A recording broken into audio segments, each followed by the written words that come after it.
Järgmine esineja on siis Aare Pilv ja räägib siis sellisel huvitaval teemal nagu Konrad Mäe kõverad.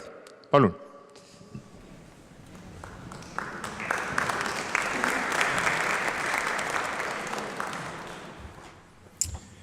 Tere, head Konrad Mäe loomingu sõbrad!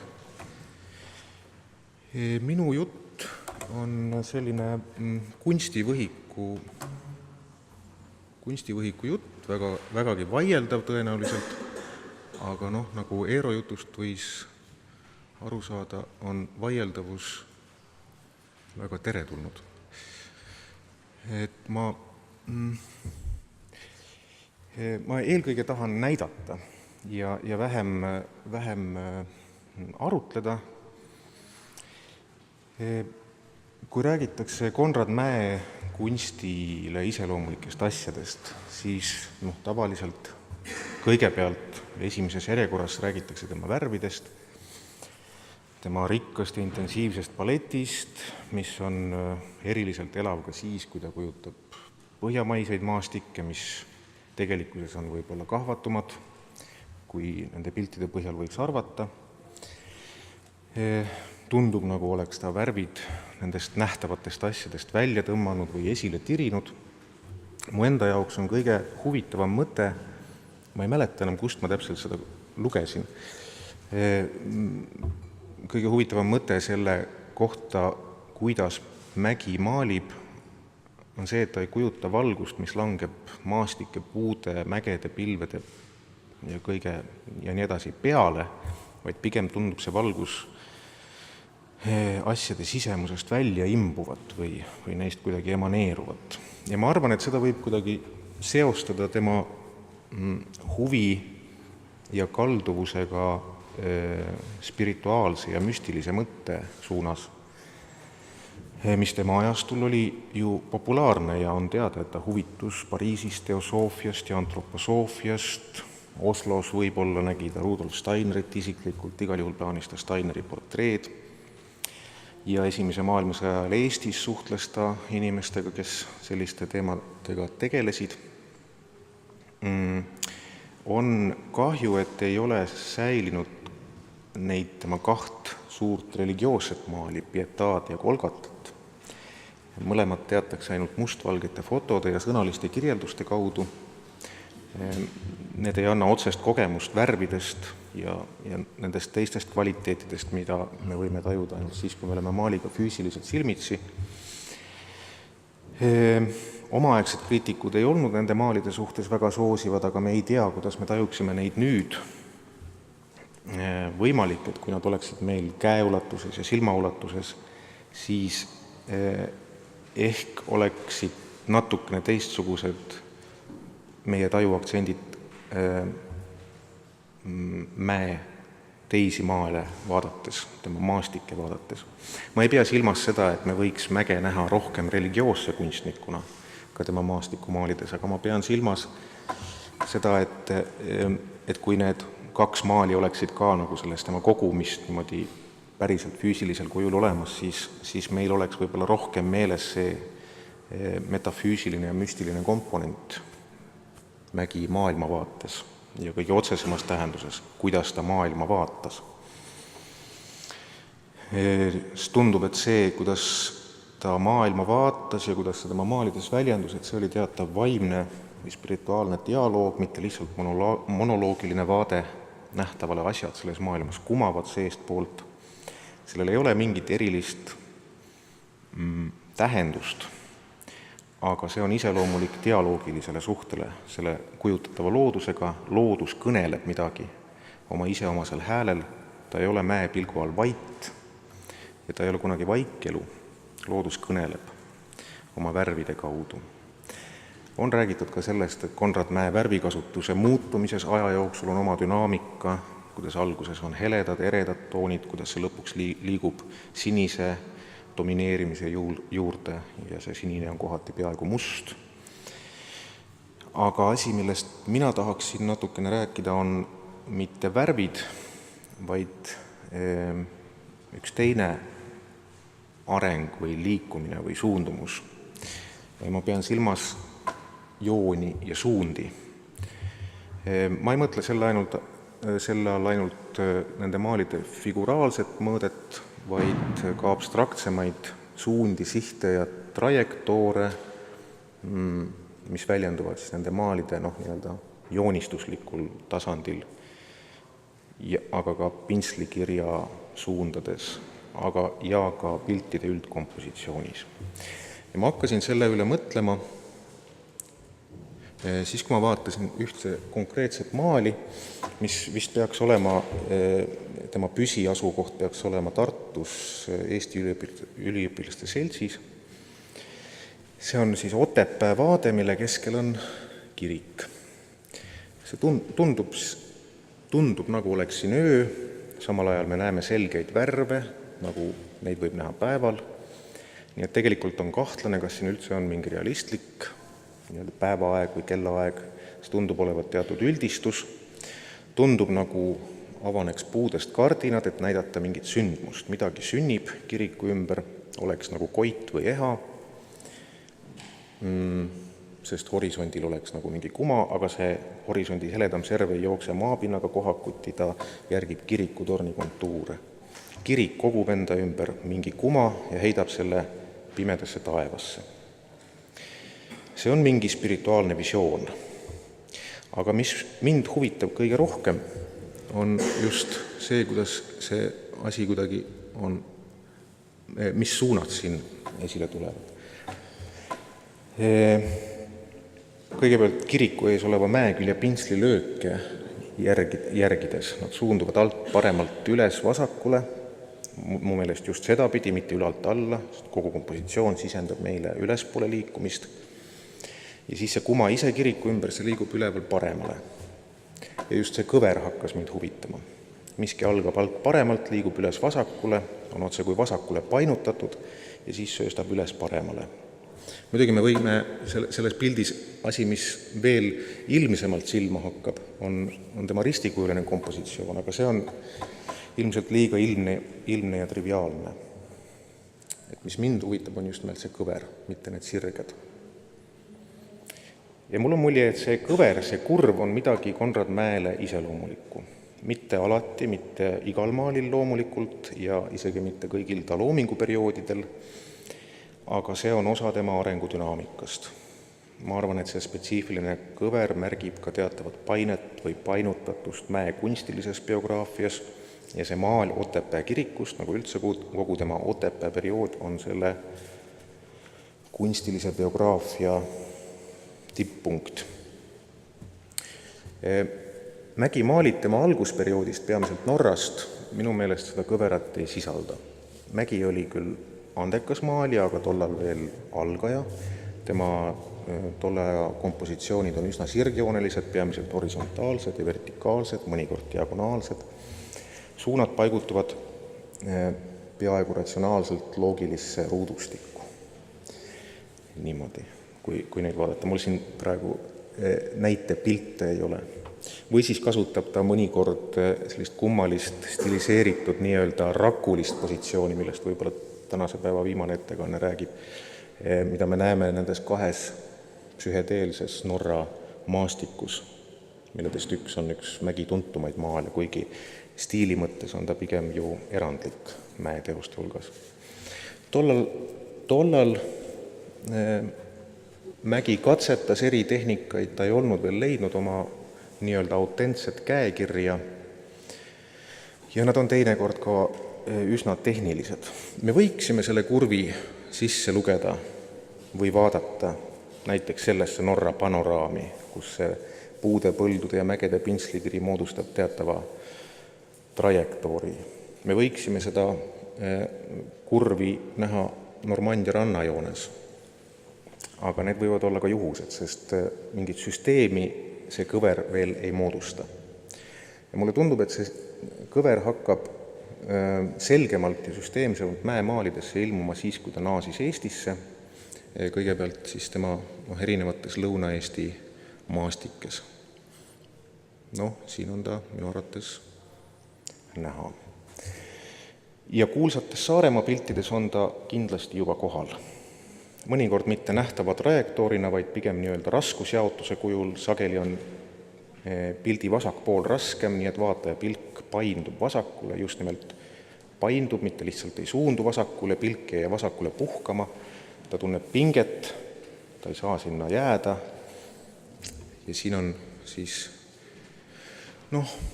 mõned näited. See pilt on, kusjuures ma olen seda, see on üks Saaremaa piltidest, minu arvates on väga kummaline see, mis siin taustal toimub, et mis kaljud need seal on, kas Saaremaal on niisuguseid kaljusid, aga ma ei ole suutnud välja mõelda, mis siin tegelikult toimub. See pilt, siin on põhimõtteliselt, kui vaadata selle põõsa pintslikirja, siis see on minu arvates selle sama asja näide. Siin on kompositsiooniliselt see toimub.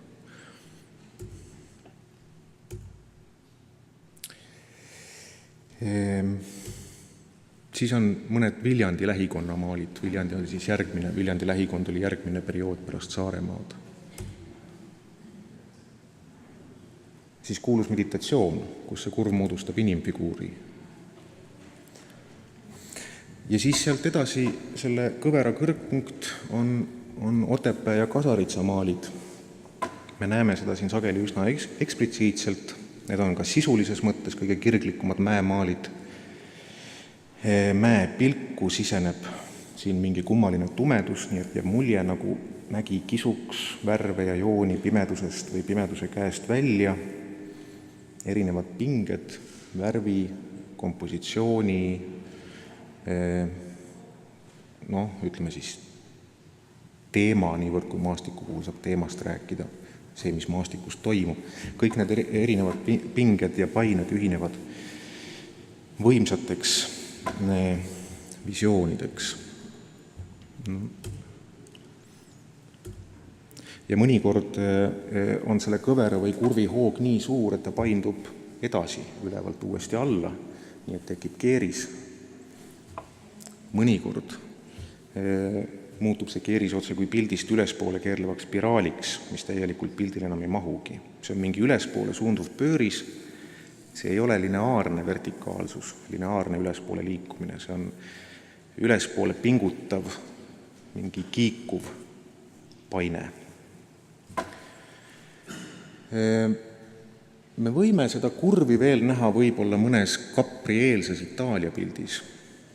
Siin on veel üks näide sellest spiraalist. Ja siis Otepää. Me võime seda näha veel mõnes Capri-eelses Itaalia pildis. Siin on Hispaania trepid Roomas. Aga siis ta kaob. Ma korraks veel naasen nende kristlike piltide juurde, Kristuse maali juurde, mida ma kahjuks näidata ei saa. Ma ise olen seda pilti kohanud ainult ühes kohas mustvalge reprona,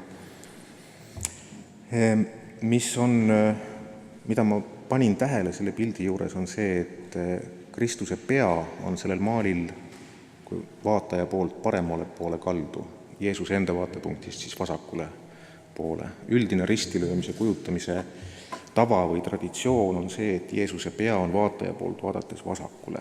Sellel on muidugi erinevaid seletusi, et see on viide sellele, et ta istub taevas oma isa paremal käel või et ta osutab kahetseva röövli poole, kes on temaga koos risti löödud, või et ta näitab oma vasakut põske pärast seda, kui teda on löödud vastu paremat, või et lihtsalt on maali kompositsiooniliselt parem, et tema pea on samale poole, kus on ka tema küljesse löödud haav. Muidugi sellel traditsioonil on ka omad erandid, näiteks Goya või Chagall'i ristilöömise kujutised, ja ka mägi kuulub nende erandite hulka. Aga mäe puhul on seda võimalik lisaks tõlgendada ka järjekordse näitena sellest tema iseloomulikust kõverast, mis siis liigub vasakule ja sealt jälle edasi paremale. Capri maalides see kõver järsku kaob. Selle asemel me näeme suundade rägastikku, me näeme seda ka Veneetsia piltides, siin on üks Veneetsia pilt lihtsalt esindamaks seda perioodi. Ja see uus laad jätkub ka tema Saadjärve perioodil, kus see siis saavutab teatava küpsuse. Me võime seda, siin on juba Saadjärve pildid, me võime seda, pangem tähele, et kus on Saadjärve pildil kirik võrreldes selle Otepääga ja mis toimub selle kirikutorni ümber. Me võime seda muutust tõlgendada mitmel moel, seda ongi tehtud nendes Konrad Mäe monograafiates ja käsitlustes. Igal juhul on see vabanemine teatavast pingest ja paindest, aga on juba raskem öelda, kas see on teatav sünteesi ja rahu tihedalt läbi põimitud tekstuur või on see juba fragmenteerumise ja killunemise ilming. On tähelepanuväärne, et taevas, mis mäemaalidena on alati olnud üsna intensiivne, muutub nüüd rahulikuks, samal ajal otse kui tükkidest kokku panduks. Temas ei ole seda ühtlase voona kulgevat pinget enam. Ühesõnaga, see on lühidalt esitatuna selle kõvera koht mäe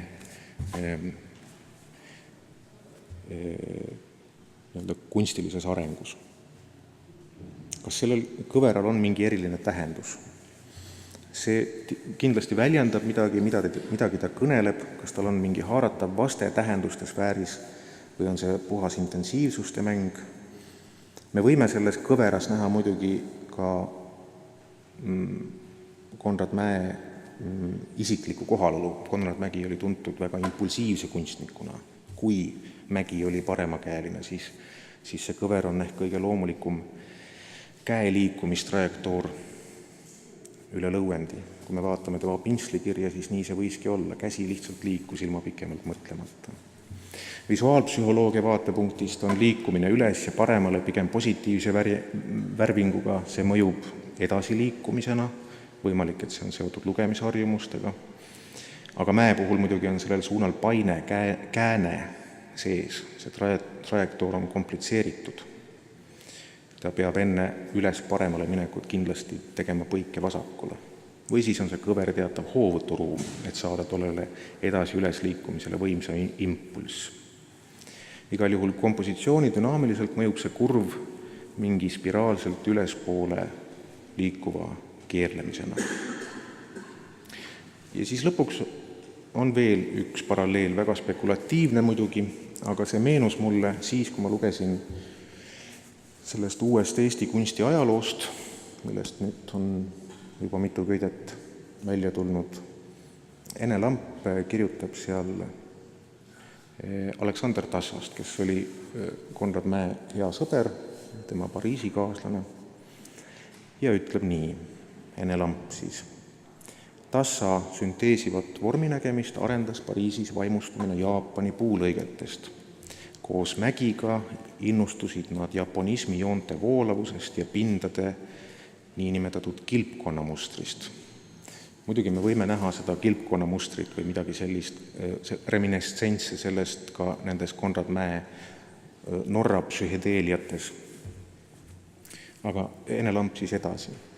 Noor Eesti 3. albumi jaoks loob Tassa päisliistud, varieerides Jaapani kunstis kuulsat suure laine kujundit.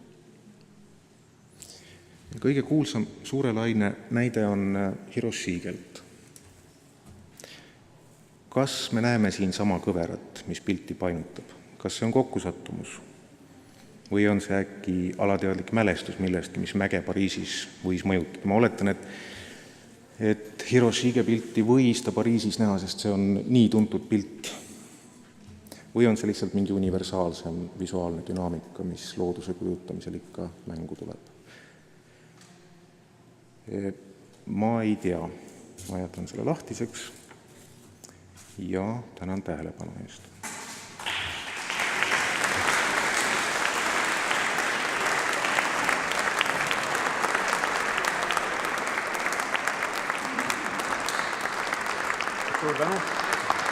Suur tänu Aare Pilvele